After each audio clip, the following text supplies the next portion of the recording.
Well, hello there, and welcome to another Wine Steward video. Cheers, and happy almost Valentine's Day. Yes, as you can see, we're celebrating with pink wine and the proper attire and some products here that I think will appeal to you, especially when you're in the mood.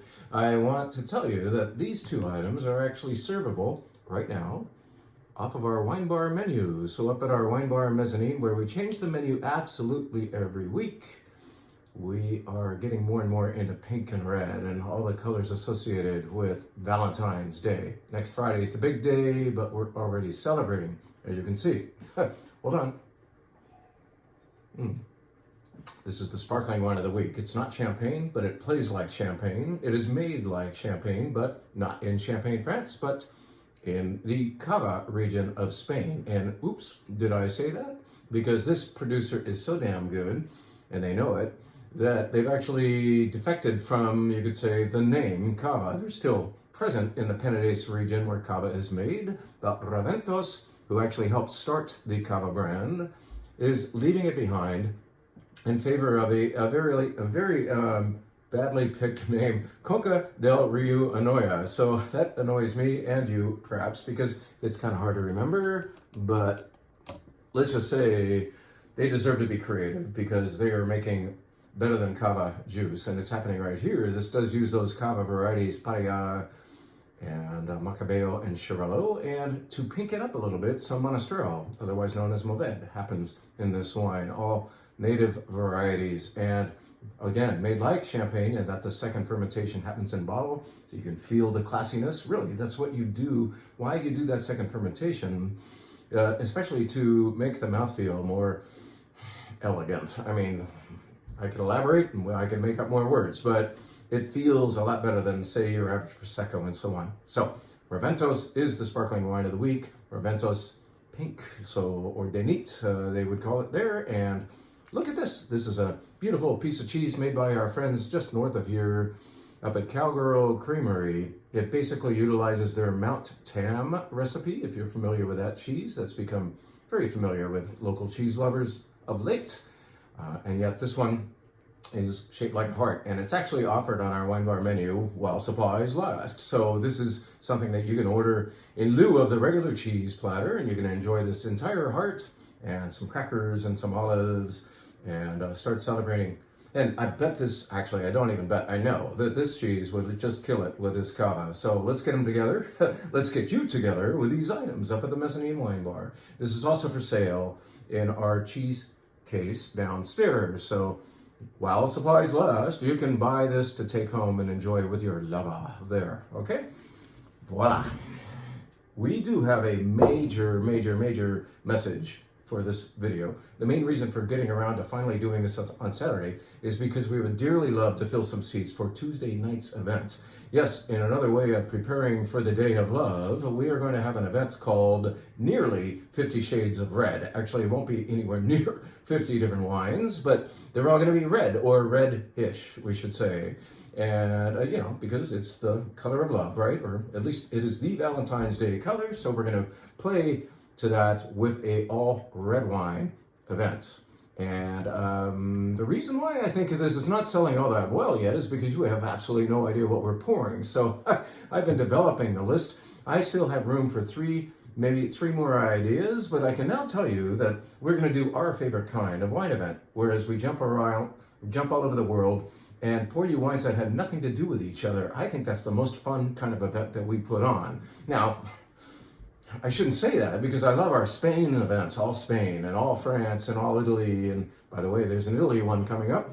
But now and then it's very, very nice to have wines that agree to a non-compete. In other words, they're all very good, distinctive examples of what they are, but they are not like anything right next to them.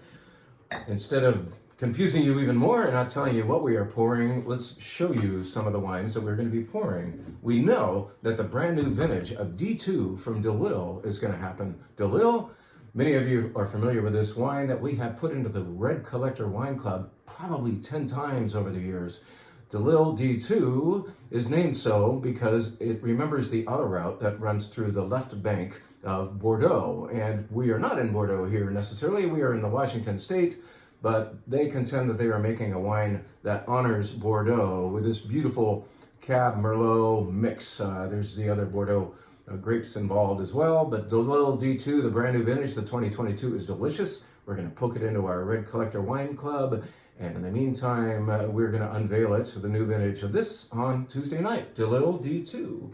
What else should we do? Well, how about this? We were saying the other day that we had a visit. We were saying on Facebook, maybe you didn't see that Bibiana Rave visited. She is the wife of Jeff Pisoni. Both Jeff and Bibiana have their own brands. They both make remarkable wine, and certainly they connect a lot on helping each other do that. And this is her brand, Cattleya. She is from Colombia, which is south of here, did you know? And she is vigorous and enthusiastic and exuberant, and she's like always on her toes as far as attitude goes. A very fun person to be around. And if you're feeling a little depressed, just hang out with Bibiana and you will rise a few notches of attitude. This is gorgeous Pinot Noir, made once again by the wife of the guy who makes Pisoni Pinot Noir. And this is no diminutive of that. This is actually beautiful Russian River Valley Pinot Noir. I got to taste several things from her, and this rose to the top. So Cattleya, that will probably appear on the menu for Tuesday night, all right? Another wine from her, one notch down. Yes, this is kind of pricey. I mean, it's I think it's about $70. Well, down a notch is this level of wines that she makes called Alma de Cattleya. And they are meant to be a little more approachably priced and perhaps not as durable, but I let's just say, I really, I respect anybody who still makes Syrah. Syrah, one of the greatest grapes in the world, simply misunderstood, doesn't always do that well in the market because I think the consumer is a little fearful of what type of Syrah they may be getting, and they're a little unsure, just insecurity surrounds Syrah. Well, we, the wine steward, tell you about what style you are picking out down there, and so with a little help, you go home and have your kind of Syrah. This is my kind of Syrah. This wine, another one made by Bibiana, is from, I think, the Russian River area, or at least Sonoma County. Beautifully done, under $30, gorgeous. You can also buy this off the shelf. So I'm talking about an event, but I'm also talking about some wines that are available in the meantime, all right? So get your ass in here, will you? All right, so that wine will almost certainly appear on the menu. We should now talk about a Pinot Noir-like wine that is not Pinot Noir, but this is a beautiful Gamay the grape, from the region of Beaujolais. This is a Beaujolais Village. It got 93 points from Robert Parker, if you care about that kind of thing, but we care about how darn good the wine is. And we cared about it to the point that we are putting this into our world-class wine club this month. But in the meantime, once again, y'all get to have it if you're signing up for Tuesday evening. This is a wine that we will certainly pour in a Pinot Noir style glass and swirl and sniff, and I believe you will be very attracted to how dark and berried this wine is. There's woodsy blackberry qualities going on in this gorgeous wine from Le Vin de Roche. Well, actually, the producer is Domaine Longier. Le Vin de Roche is simply the nickname for this particular wine. Lovely stuff. Let's stay on that super sniffy style of wine, because after all, for Valentine's Day, a lot of people do think of Pinot Noir. Not that it sounds like something, but because it's so fragrant, it's so freaking sexy. It's sexy wine, Pinot Noir. Well, let's have it from Burgundy. Let's just go a little north of where we just were in Beaujolais for, yeah, look at that, a Gevrey Chambertin. We haven't poured one of those in a while, and some of you are saying right on, and others are saying, what the heck is that? And Gevrey Chambertin is one of the most important subregions of the Côte de Nuit in northern Côte d'Or in Burgundy. I'm just showing off by saying I know all these names, but I love Gevrey Chambertin, and we haven't had this brand called Esmonen, this producer, on the shelf in too long, and so let's bring it back. Let's stay in France for one more wine, but get out of the sniffy, beautiful, elegant Pinot Noir style wine rut, and I don't think it's a bad rut to be in, but let's take you over to Bordeaux for a label that certainly looks appropriate for the event we're doing and for the week we're doing it in. So this is a second wine of a very, very famous Bordeaux producer called Calon-Ségur. So this is the Marquis, Les Marquis de Calon-Ségur. Many of the great Bordeaux chateaux make a second wine that is ready to drink sooner, that costs less, thank goodness, and might represent the barrels that didn't quite make the cut for the first wine, or perhaps the younger vines on the property, whatever. But it's a delicious chip off the old block. It's a Bordeaux I got to taste just last week with a good friend, Dean, and Dean picked a winner here, and I want to show it to you. It's a beautiful year too, 2021. Might sound a little young. We can get after this. This is nice wine that will certainly appear. Now, with all that red stuff, one must take a break, right? So maybe right in the middle of the event, we will pour this. This isn't red, but it's also not white. This is pink. You know, I guess pink could be called a shade of red. So among the many shades of red, a beautiful Rosé Brut from Champagne, Le Noble, will be poured. It's brand new to the shelf. It's delicious. I had it again with Dean the other day and said, boom, I know that we're going to need a bubble break in the middle of all those reds. So let's do that. Now, maybe I should describe just one or two more wines that we're going to be doing that evening, or maybe I'm out of ideas.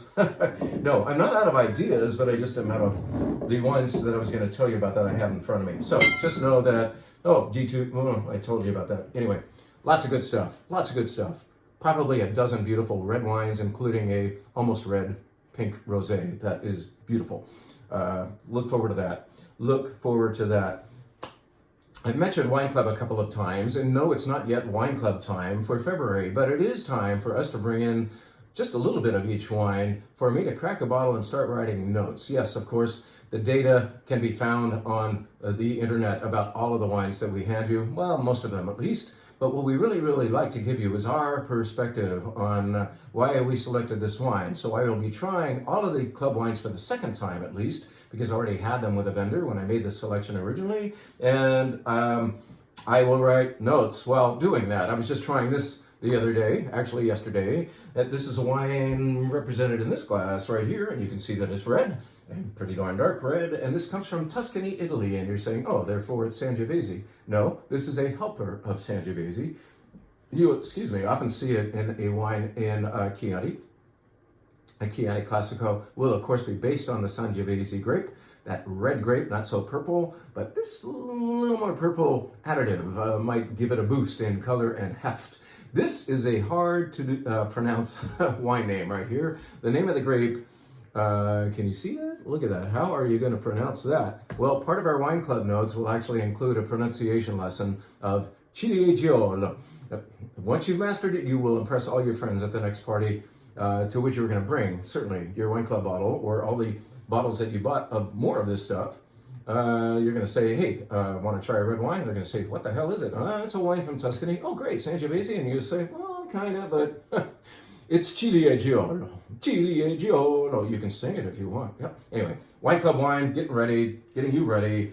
And I vow to have the notes ready by the time we are handing you the wines this time. Yes, that's a goal of ours. Now, when we thought, like, if you've already read the notes and you're anticipating what you're going to pick up, you might even buy something that the other club members are getting. Yes, 7 different clubs, 14 different sets of notes I have to write, or get to write. I get to do this. I'm very grateful. Thank you for allowing me to do this, enabling me. Okay, one more advertisement, all right? And it is for this. There's a guy named Raj Bakhtar who founded a brand of bourbon a long time ago called Whistle Pig. And those of you who know bourbon, respect that brand. Whistle Pig is one of the top 4, kind of hard to get and always reliable brands of American, of course, bourbon has to be made in America. Well, he sold that brand. He cashed in or cashed out or whatever very successfully, and has still maintained his love for pigs. And so he is now making a wine called Hogsworth. No, not Hogwarts, but Hogsworth is a wine. It's not a wine.